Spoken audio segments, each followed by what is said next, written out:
May boses na nagsasabing, pag huminto ka, mawawala ka. Pag nagpahinga ka, malalagpasan ka. Pag hindi mo hinabol, hindi ka hahabulin. So we keep running after something or someone. Sa career, sa pangarap, sa relasyon. And we don't even stop to ask anymore. Tumatakbo ba ako dahil inspired ako? O tumatakbo ako dahil natatakot ako? Hi, I'm Feline, a teacher, leader, and lifelong learner. Welcome to Filling the Blanks, a space to pause and make sense of life's in-betweens, where purpose, meet patience, and clarity is found in reflection. So take a breath and let's fill in the blanks together. Blankmates, let's stop pretending. We are tired. Not just pagod from work, but pagod from proving. Kapagod, diba? Yung tipong araw-araw na lang sa buhay mo, may pinaglalaban ka. Laging may kailangan patunayan sa mundo. Na kaya mo, na hindi ka weak, na hindi ka behind, na may silbi ka. Para bang TV series lang ang peg. Ikaw ang bida, inaapi ka ng deadline, nilalamon ka ng expectations, at parang pinagsakluban ka ng langit at lupa kapag may nagawa kang mali. Pero ito ang plot twist. Wala kang director, walang script, tapos, walang commercial break. Ikaw lang mag-isa at pagod ka na. Somewhere along the way, driven became overextended. Ambitious became anxious. Disciplined became disconnected. Disconnected from rest, disconnected from joy, disconnected even from yourself. At imbes na magtanong pa tayo kung healthy ba ito, ginawa pa nating badge of honor. Anong ibig ko sabihin? Have you ever caught yourself in pride kapag packed yung schedule mo? Sobrang busy mo, hindi ka mahagilap, you can't even answer phone calls, you can't even eat on time. And then, we pride ourselves when we hear, busy ka? Wow, sipag. 3 trabaho? Ikaw na idol ko. Walang tulog? Go lang, grind lang. Life is short. Nakakatawa, no? Ginawa nating aesthetic ang burnout. Ginawa nating badge of honor ang pagiging unavailable. Ginawang sukatan ng worth ang productivity. Does it sound close to home? Sobrang gets kita. That's what we call hustle culture. Pero diretsahan na nating pag-usapan. At times, it's not about ambition. Takot na maiwan, takot na mapag-iwanan, takot na hindi mapili, takot na hindi sapat. But let us say this plainly. Sometimes, it's fear in a nice outfit. Nakasuot ng branded na blazer, may bit-bit na planner, may vision board na nakadisplay sa workstation. May 5-year plan. Pero sa ilalim ng lahat ng yon, may kaba, may comparison, may boses na nagsasabing, pag huminto ka, mawawala ka. Pag nagpahinga ka, malalagpasan ka. Pag hindi mo hinabol, hindi ka hahabulin. So we keep running after something or someone. Sa career, sa pangarap, sa relasyon. And we don't even stop to ask anymore. Tumatakbo ba ako dahil inspired ako? O tumatakbo ako dahil natatakot ako? That is the question you ought to ask yourself. But maybe, just maybe, hindi ka tamad, hindi ka unmotivated, hindi ka kulang sa drive. Pagod ka lang. Pagod kang kakahabol, pagod kang kakapatunay, pagod ka na kaka-perform. And maybe, it's time we confront that. Hindi para sumuko sa pangarap, pero para tanungin kung bakit ko ba siya hinahabol ng ganito. Dumako naman tayo sa kwentong trabaho. Have you caught yourself normalizing a 12-hour workday, side hustles on top of main hustles, monetizing every hobby, and feeling guilty when resting? Yung pakiramdam na if you rest, you are lazy. If you slow down, you are behind. And if you are not optimizing, you are wasting potential. But here is the real question. Who told us that we have to earn our worth through exhaustion? And the harder question is, bakit tayo naniwala? For me, I realized that it showed up mostly at work. I was always conscious about my productivity, my presence, my leadership, especially when it came about how I would manage my team. Let's be honest. Comments or feedback/chismis travel fast in workplaces. All it takes is one remark. Parang hindi yata siya masyadong hands-on. Hindi yata niya na ma-manage ng maayos yung team na hawak niya. O kaya naman, bakit parang hindi siya masyadong visible? It translates to, hindi ka masyadong present. And even if those words are small, they linger. Tumatambay, ibig sabihin. Kahit na hindi ka masyadong sensitive, logical kang tao, o kaya naman yung mga nagsasalita, hindi naman nagmamatter yung comment nila because those people are not even evaluating you in your performance. They are not your direct superiors o kaya naman you don't directly work with them. Madalas yun pa yung mga may mas nasasabi the ones looking from the outside. Hindi lang siya nakakainis pakinggan It also leaves a bad taste in your mouth. But more than that, it plants something dangerous. Guilt. And that guilt always has a way of following you home. Bigla ka na lang nakahiga sa kama. Tahimik ang paligid. Pero ang utak mo, nagtatrabaho pa rin. And then you ask yourself, did I do enough today? Did I miss something? Do they think I'm slacking? And suddenly, you are restless. Not because you have work left to do, but because there is a reputation you are trying to protect. And here's the tricky part. I love excellence. I thrive in high-performance spaces. I like building things that work well. I like seeing how people grow, and I like delivering results. And when you are someone who performs well, people notice. You get praised for doing more, for stepping up, for pushing harder. At first, that feels good. Validation always does. But somewhere along the way, something subtle happens. You stop seeing productivity as something you do, and you start seeing it as who you are. It defines your being, and then your output becomes your identity. Marami na akong nakitang ganito, including myself. Thankfully, I am now self-aware, and I make steps to regulate what I do, my feelings, and how I react on things. Mabalik tayo sa productivity. If you let it define who you are, it's quite dangerous when things are not going your way. When the output slows down, when the energy dips, when the pace becomes unsustainable, you don't just feel tired. You feel like you're failing. Here's the truth I had to confront. The exhaustion was not coming from hard work. It was coming from carrying my worth on my performance. And that is a very,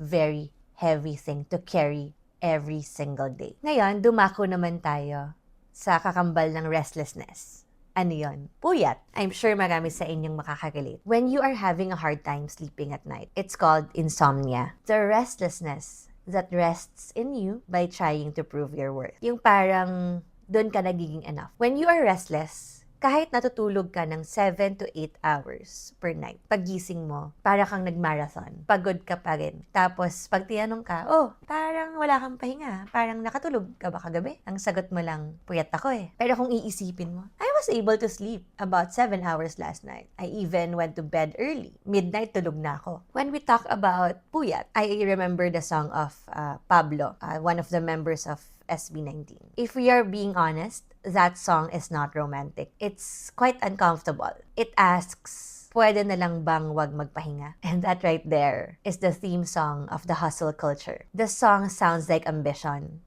But if you look at it closely, it's desperation dressed as drive. Digging and digging in your own mind, hoping there's kayamanan at the bottom of exhaustion. There are times that you stay awake, not because you are inspired, but you are afraid to fall behind. You carry unhealed wounds, heavy baggage, financial pressure, family expectations, and still telling yourself, kung kaya ng katawan, tuloy ang hukayan. That's the lie hustle culture feeds us. If you can still stand, you should still grind, di ba? May kasabihan sa Tagalog yung matutulog na lang ako kapag patay na ako. Dati, I would say that candidly. Now, I realized, bakit ko ba pinaniwala yung sarili kong okay lang lahat yon? Even in the Bible, no? Even in the Bible, God included rest. Who am I to define rest as something like a waste of time? Ang ending mo lang naman doon ay pagod ka, you look puyat, your eyes are sunken, medyo hindi siya nakaka-pretty. Eventually, your spirit is drained, and then you feel unhealed. It's basically mental unrest. Yan yung mga tipong nakahiga ka, then you ask yourself, did I do enough today? Am I falling behind or on time lang ba ako? On time na ba ako? Should I be further by now? Why is everyone else ahead of me? Yan na yung danger ng comparison that I actually discussed on my last episode. Basically, kapag nasa gantong situation tayo, you're not just physically tired, you are existentially tired. And hustle culture feeds that insomnia. Because even when you're resting, you feel like you're failing. That's not ambition. That's called anxiety. Now, let's get more uncomfortable. Di pa pala, no? Pero mukhang uncomfortable na tayo since earlier because this topic is very, very rampant. There are so many people in the hustle culture, people who are restless, people who are anxious, and many more. And dyan na pumapasok yung mga ibang belief system that our younger generation is actually starting to get into, which is the balance of how you live your life. Essentially, it's like a protest. Some people are going back to analog life or minimizing their digital footprint and things like that, which I can discuss lengthily on another episode if that's something that you guys are interested in. So, mabalik na tayo sa topic. No? Medyo napalayo tayo. Yung hustling na yan is not just about what you want to achieve in life in terms of your career or maybe financial or lifestyle status, but more so hustling in relationships. Kapag ganito tayo, medyo performative, we over-explain, we over-give, over-adjust, overstay, ano pang over? Lahat ng over. We tend to compensate and do more because we expect more in return. We perform well sometimes on a different perspective. No?